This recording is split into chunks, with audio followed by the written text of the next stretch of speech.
how to connect Ton wallet in Blum. Hey guys, in today's video, I'm going to show you how to connect Ton wallet in Blum. So make sure to watch this video till the end and let's get started.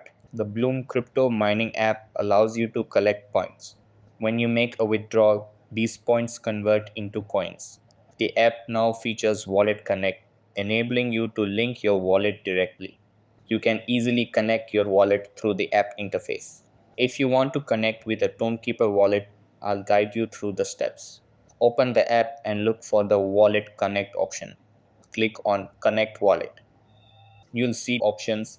The first one lets you connect via Ton wallet. Grant permission for the Bloom crypto mining app to access your wallet, finalizing the connection. Once connected, you'll see your wallet address and a green indicator showing the connection is active. Viewing your wallet address. Click the arrow next to your wallet address to view it. Now your TAN wallet is connected in Bloom as you see in the video. That's all for today's video.